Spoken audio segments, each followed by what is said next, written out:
Bienvenue dans l'écosystème de Bonjour Business, le podcast où chaque entrepreneur trouve sa voie. Ici, nous partageons le vrai visage de l'entrepreneuriat. Vos histoires, vos questions et vos ambitions sculptent notre contenu. Ce n'est pas juste un podcast, c'est une conversation, un échange d'expériences et de conseils pratiques à retrouver chaque matin pour performer dans votre business. Je suis Julie Stagnetto, votre hôte, et fière de co-créer ce podcast avec vous, les auditeurs. Installez-vous confortablement, le podcast dans vos oreilles, et c'est parti. Pour fêter le lancement de ce nouveau podcast et vous remercier pour votre écoute, nous vous offrons à vous qui nous laissez une review dans Spotify ou dans Apple Podcast l'accès à notre espace Notion que vous pourrez dupliquer pour optimiser votre stratégie de communication digitale. Alors laissez-nous une review, on n'a pas fini de vous gâter. Bonjour à tous et soyez les bienvenus dans l'épisode 3 de notre série « Développer son entreprise grâce à LinkedIn ». Dans cet épisode, nous allons fonctionner en 2 temps. Premier temps, je vous propose d'écouter les témoignages de nos auditeurs et co-créateurs qui donc utilisent déjà LinkedIn et qui vont partager avec vous les bonnes pratiques pour performer sur LinkedIn, les stratégies qu'ils ont mis en place et les différentes choses qu'ils ont testées avec plus ou moins de succès. Et nous nous retrouverons ensuite dans la seconde partie où nous optimiserons et nous soignerons votre profil. Coucou, c'est Delphine de Jao Learning. Alors moi, j'ai 2 bonnes pratiques à vous recommander. La première, c'est la transparence et l'authenticité quand vous contactez une personne. Annoncez clairement pourquoi vous la contactez, qu'est-ce qui vous intéresse chez elle, qu'est-ce qui vous a plu, etc. Pas de faux semblants, même si c'est juste parce que vous l'aimez bien, dites-le lui, plutôt que de paraître ceci pour ensuite essayer de vendre un produit, ça c'est horrible. Et deuxième bonne pratique, c'est quand vous publiez sur LinkedIn, la régularité. Vous commencez à avoir des abonnés, vous les intéressez, l'idée c'est de maintenir ce flow à un rythme régulier pour continuer à augmenter votre audience et puis à pouvoir satisfaire leurs besoins puisque vous avez créé un besoin. Il faut ensuite le maintenir dans le temps. J'ai testé beaucoup de choses sur LinkedIn et j'ai décidé de publier quotidiennement du lundi au samedi pour me donner un rythme et des habitudes, parce que c'est vraiment sur ces habitudes et sur l'accumulation de petits pas que je trouve qu'on arrive à émerger. J'ai fait le choix de créer un calendrier éditorial avec des rubriques. Donc le lundi, je parle de fidélisation, le jeudi, je parle de biais cognitif, le samedi, je parle de newsletter. Comme ça donne des rendez-vous et ça permet à certaines personnes ça leur donne une raison de s'abonner par rapport aux différents sujets que je vais traiter. J'ai testé pas mal de choses, les articles en particulier, mais je préfère pour les articles les mettre sur mon blog. J'ai également, je n'ai pas testé, la newsletter. Je préfère avoir la base email pour ne pas dépendre d'un seul canal.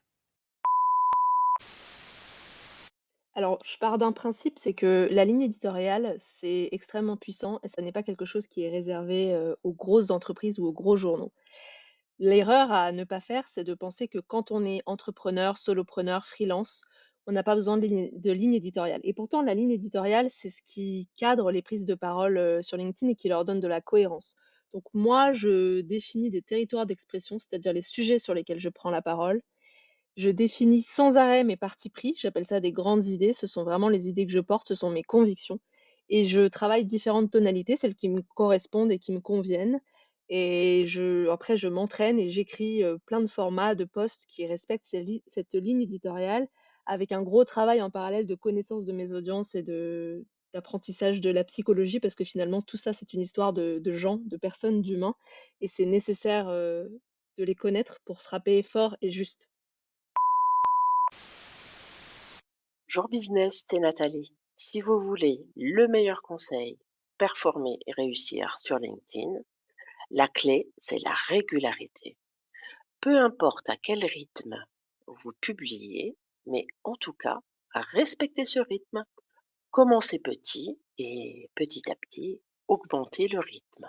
Variez les formats de vos publications. Ce qui marche très fort actuellement, c'est par exemple les carousels ou les vidéos.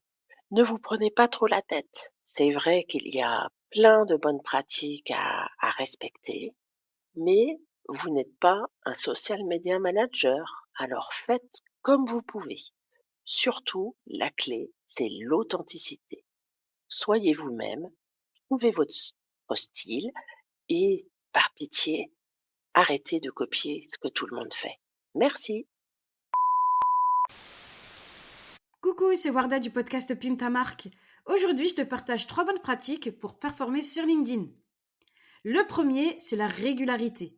Il vaut mieux publier 3 fois par semaine et t'y tenir plutôt que de viser un post par jour pour ensuite t'épuiser, voire abandonner. Clairement, l'algorithme ne pardonne pas ce genre d'erreur. 2.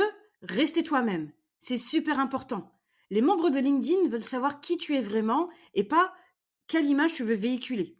Alors, crée du contenu authentique pour donner envie à ton audience d'interagir avec toi et plus si affinité. 3. Interagir sur le contenu d'autres créateurs. C'est tout aussi important que créer ton propre contenu. Il faut miser sur le biais de réciprocité pour performer. Tu donnes pour ensuite recevoir. La régularité est la clé pour moi pour bien utiliser cet outil qui est LinkedIn. Essayer d'avoir vraiment des temps dédiés dans la journée ou un temps dédié dans la journée. Idéalement, la meilleure des stratégies reste quand même, quand on veut avoir de la présence sur LinkedIn et s'en servir vraiment comme un outil complet, mettre en place un calendrier de contenu. Il y a des outils comme Notion qui sont très très bien. Définir vos piliers de contenu, sur quoi vous souhaitez communiquer, noter vos idées et être régulier dans les publications.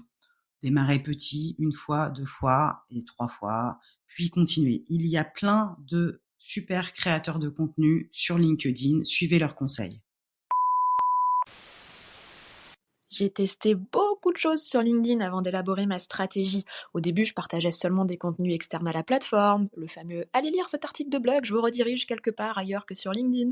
J'ai testé différents formats, comme des posts avec seulement du texte, puis des visuels, et même un petit peu de vidéo. Et j'ai surtout commencé par une posture très corporate sur les réseaux, jusqu'à accepter d'oser être moi-même enfin. Et ça a fait toute la différence. Et après ces 4 ans d'apprentissage, je dirais que ma stratégie, c'est maintenant la suivante. Je privilégie la régularité à la surpublication. Je ne fais maintenant que des posts rédigés avec visuel. Ça tisse un lien humain beaucoup plus fort, ça joue même sur le reach. Je laisse éclore ma personnalité, pas question de me travestir. Et oui, je fais des jeux de mots, oui, j'ai un ton frais, dynamique, parfois décalé. Ça permet d'attirer des clients d'abord sur la base de mes soft skills. La bonne pratique que je vous recommande, c'est d'être vous-même, tester différents formats, trouver un équilibre dans vos prises de parole, parler de qui vous êtes, ce que vous savez et ce que vous faites. Et maintenant, on regarde de plus près votre profil LinkedIn. Conseils et astuces pour soigner chaque section, tirer le meilleur parti des possibilités d'optimisation que vous offre LinkedIn pour un profil qui performe. On commence avec la photo de profil. C'est quoi une bonne photo de profil ? Eh bien, moi, j'aime à dire que c'est celle qui vous représente. Voilà, tout simplement. Elle donne la première impression que l'on a de vous. Alors, répondez à la question. Quelle est l'impression que vous voulez laisser ? Quelle est cette fameuse première impression qu'on a l'occasion de ne donner qu'une seule fois ? Et puis, qui êtes-vous ? Ne vous travestissez pas. De toute façon, à un moment ou à un autre, vous allez rencontrer votre audience. Donc, soyez tel que vous êtes. Vous pouvez opter pour la photo ultra corporate. Si c'est votre état d'esprit, vous pouvez opter pour une photo un petit peu plus décontractée. Bref, c'est à vous d'arbitrer, mais surtout, un seul mot d'ordre, mettez de l'humain dans cette photo de profil, alors faites en sorte que l'on voit votre visage.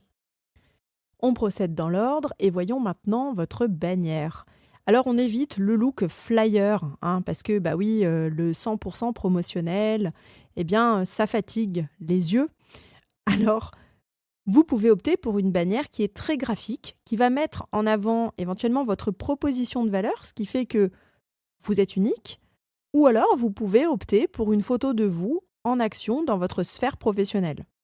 Si vous avez des références et qu'elles sont OK pour que vous les notiez directement dans votre bannière LinkedIn, ça peut également être une option. Si vous partez sur une bannière qui met en avant votre valeur ajoutée, avec du contenu texte du type « je vous aide à ».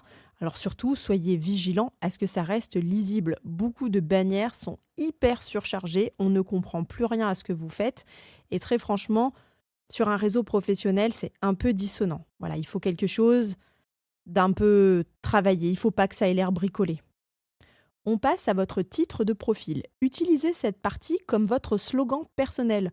Ne donnez pas le nom de votre poste du type « Je dirige une agence de communication »,« Je suis consultant en excellence opérationnelle ». Non, parlez de la valeur que vous apportez, de la transformation que vous engagez. Si je viens vers vous, concrètement, qu'est-ce qui fait la différence entre vous et quelqu'un d'autre? Quelle est votre méthode? Qu'est-ce qui va faire que je vais vous choisir, vous, plutôt que quelqu'un d'autre? Quel est l'argument qui va faire mouche? Quel est le mot clé, là, tac, qui va m'arrêter, qui va m'hameçonner? M'hameçonner? Drôle comme mot. M'hameçonner. Ensuite, sur votre profil LinkedIn, vous avez la partie sélection. Cette partie-là, on va l'envisager comme un tunnel de conversion. Il est à noter que seuls les 3 premiers éléments de votre sélection vont apparaître sur le profil sans avoir besoin de swiper sur la droite. Cette sélection de 3 contenus, ce sont vos ressources phares. Exemple, vous pourriez avoir sur la première sélection, puisqu'on peut, je précise, on peut intégrer des liens. C'est-à-dire que dans cette sélection, vous pouvez à la fois épingler un post LinkedIn que vous avez produit, mais vous pouvez aussi épingler votre newsletter LinkedIn et vous pouvez aussi épingler un lien. Donc, on pourrait envisager que sur le premier lien de la sélection, on met quelque chose comme un lead magnet. Exemple, cliquez ici pour votre audit offert ou encore télécharger votre guide marketing 2024. Donc, ce premier lien, on peut s'en servir comme d'un aimant. Mais on peut tout à fait aussi envisager y mettre un contenu ressource qui prouve votre expertise. Dans le second bloc de votre sélection, vous pouvez envisager d'y mettre un lien vers votre produit d'appel. Si vous n'en avez pas, alors vous pouvez envisager de mettre un lien vers un contenu qui vous rend fier. Enfin, pour le dernier bloc de votre sélection, vous pouvez envisager d'y faire figurer un lien vers vos offres premium ou alors vous pouvez simplement mettre un moyen de vous contacter.